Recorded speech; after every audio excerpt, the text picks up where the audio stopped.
नमस्कार, मी डॉक्टर शिवहरी वाघ, संचालक aspire education institute, Chhatrapati Sambhajinagar.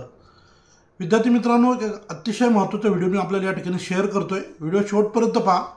महाराष्ट्रामध्ये एखाद्या विद्यार्थ्याला जर MBBSला ॲडमिशन घ्यायचं असेल आणि जर त्याला गव्हर्नमेंट कॉलेज मेरिटवर मिळालं नाही आणि जर त्यानं पर्याय म्हणून जर सेमी गव्हर्नमेंटचं कॉलेज त्याने स्वीकारलं तर त्याला त्या कॉलेजची साधारण फीस किती आहे, गव्हर्नमेंटची एकूण जी ट्युशन फीस आहे ती किती, डेव्हलपमेंट फीस किती आणि त्याला टोटल किती अमाऊंट भरावं लागू शकते, हा थोडक्यात या व्हिडिओच्या माध्यमातून आपण सांगणार आहे. त्यातही त्या कॅटेगरीच्या मुलांना कमी फीस लागू शकते, किती भरावी लागू शकते ते सगळ्यात शेवटी सांगेल. फक्त आपण या व्हिडिओच्या माध्यमातून पहिले हे समजून घेऊ की महाराष्ट्रामध्ये जे एकूण प्रायव्हेट मेडिकल कॉलेजेस आहेत तर त्याची साधारण फीस किती आहे.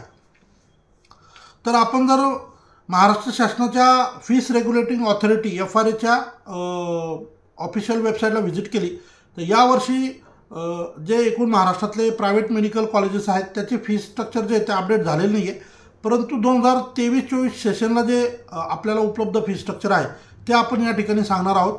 बऱ्याचदा दरवर्षी फीसमध्ये बदल होईल असं काही कंपल्सरी नसतं. काही केसेसमध्ये आपण असंही पाहिलेलं आहे किंवा आमचा अनुभव असा आहे की जे 2023-24ला होतं तेच कदाचित 24-25ला सुद्धा असेल, कारण यापूर्वी असं बऱ्याचदा झालेलं आहे. तर साधारण हेच फी स्ट्रक्चर राहील किंवा याच्यात थोडाफार बदल होईल असं आपण थोडंसं डोक्यात ठेवावं. तर आपण 1 बाय 1 सगळ्या कॉलेजेसचं एकूण जे फी स्ट्रक्चर आहे ते समजून घेऊ. तर सगळ्यात महत्त्वाचं म्हणजे पहिल्या प्रथम जे इथे मुंबईचे कॉलेजेस जे आहेत ते आपण बघूया. KJ सोमय्या मेडिकल कॉलेज या ठिकाणी बऱ्याचशा विद्यार्थ्यांना प्रवेश घेण्याची इच्छा असते. तर याचं जे 2023-24चं फी स्ट्रक्चर होतं ते होतं 11,27,500. यामध्ये ट्युशन फीस होती 10,23,140 आणि डेव्हलपमेंट फीस होती 1,04,360. त्यानंतर दुसरं कॉलेज म्हणजे तेरणा मेडिकल कॉलेज मुंबई. या कॉलेजची फीस होती मागच्या वर्षी 8 लाख रुपये. ट्युशन फीस होती 7,27,273 आणि डेव्हलपमेंट फीस होती 72,727. त्यानंतर तिसरा कॉलेज म्हणजे MIMER MIMSR medical college Latur, Talegaon Dabhade, MIMER Talegaon Dabhade, ज्याला आपण MITचं कॉलेज म्हणतो, पुणेच्या ठिकाणी जे आहे त्याची फीस मागच्या वर्षी होती 10,42,500. ट्युशन फीस त्यामध्ये होती 9,26,667 आणि डेव्हलपमेंट फीस होती 1,15,833. त्यानंतर पुढचं महत्त्वाचं कॉलेज म्हणजे वसंतराव पवार मेडिकल कॉलेज नाशिक. या ठिकाणची फीस होती मागच्या वर्षी 9,92,000. ट्युशन फीस 8,81,777 आणि डेव्हलपमेंट फीस होती 1,10,223. त्यानंतर पुढचं college ACPM medical college Dhule. या ठिकाणी ट्युशन फीस होती टोटल फीस होती 8,28,000 आणि त्यामध्ये ट्युशन फीस होती 7,39,286 आणि डेव्हलपमेंट फीस होती 78,714. त्यानंतर पुढचं कॉलेज म्हणजे NKP साळवे नागपूर. तर इथली फीस होती 11,90,000. ट्युशन फीस 10,65,354 आणि डेव्हलपमेंट फीस होती 1,24,646. त्यानंतर पुढचं college Panjabrao Deshmukh memorial medical college Amravati. 9,62,000 fees होती. ट्युशन फीस होती 8,74,545 आणि डेव्हलपमेंट फीस होती 87,455. त्यानंतर MIMSR medical college Latur. Total fees होती 8,80,000. त्यापैकी 7,65,217 ही ट्युशन फीस होती आणि 1,14,783 ही डेव्हलपमेंट फीस होती. त्यानंतर पद्मश्री विठ्ठलराव विखे पाटील बेळस घाटातलं कॉलेज नगरचं 11 लाख फीस होती. त्यापैकी 9,57,354 ही ट्युशन फीस होती आणि 1,42,646 ही डेव्हलपमेंट फीस होती. त्यानंतर श्रीमती काशीबाई नवले मेडिकल कॉलेज पुणे 14,22,500 ही टोटल फीस होती. त्यापैकी 12,36,956 ही ट्युशन फीस होती आणि 1,85,544 ही तिथली कॉलेजची फीस होती, डेव्हलपमेंट फीस. त्यानंतर उल्हासराव पाटील मेडिकल कॉलेज जळगाव, ज्याची महाराष्ट्रामध्ये सगळ्यात लोएस्ट फीस होती लास्ट इयरला, ती होती 7 लाख.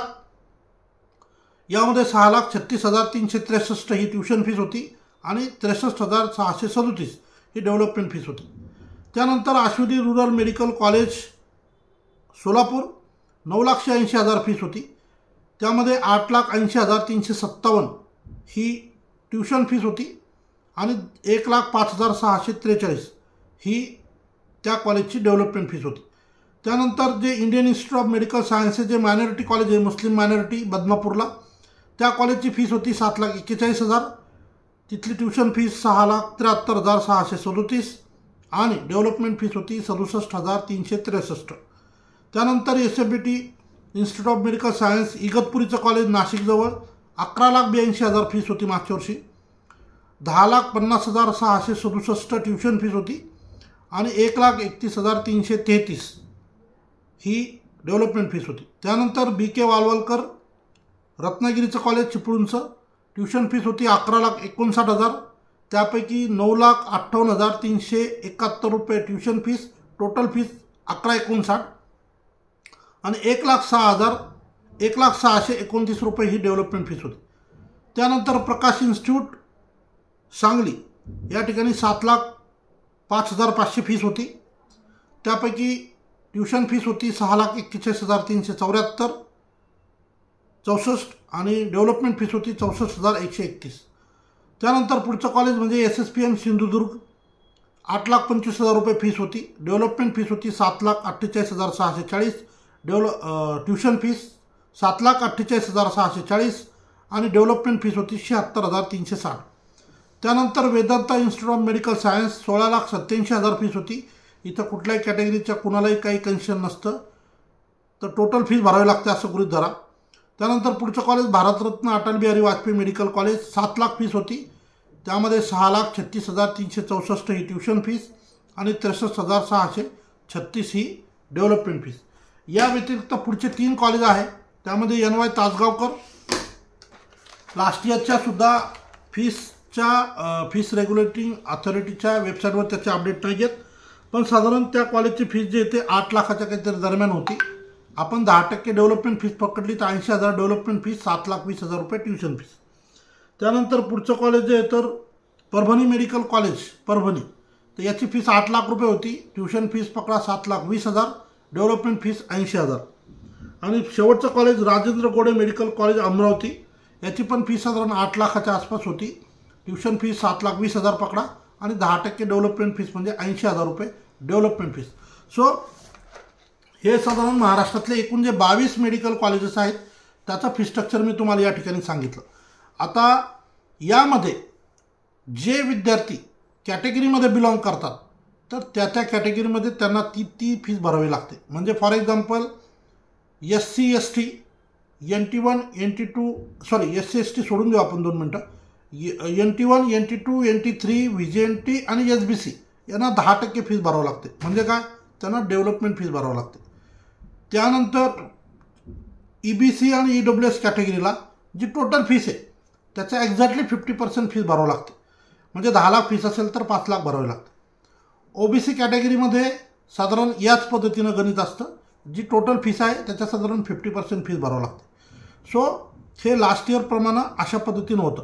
आता या वर्षीच्या नवीन याच्यानुसार SCBC कॅटेगरी, EWS कॅटेगरी आणि SCBC EWS आणि OBC कॅटेगरीमधल्या मुलींना ही फीस आता भरावी लागणार नाही. साधारण डेव्हलपमेंट फीस त्यांना भरावी लागेल आणि उर्वरित फीस जी आहे ते शासन त्यांची भरेल.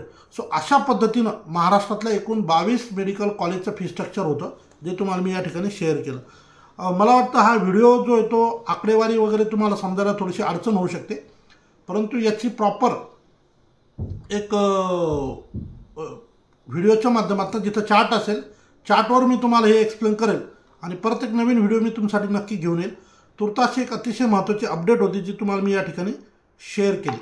व्हिडिओ आवडल्यास व्हिडिओ लाईक करा आणि अशाच महत्त्वपूर्ण व्हिडिओसाठी ॲस्पायर एज्युकेशन इन्स्टिट्यूटचं यूट्यूब चॅनल नक्की सबस्क्राईब करा. या ठिकाणी थांबतो. धन्यवाद.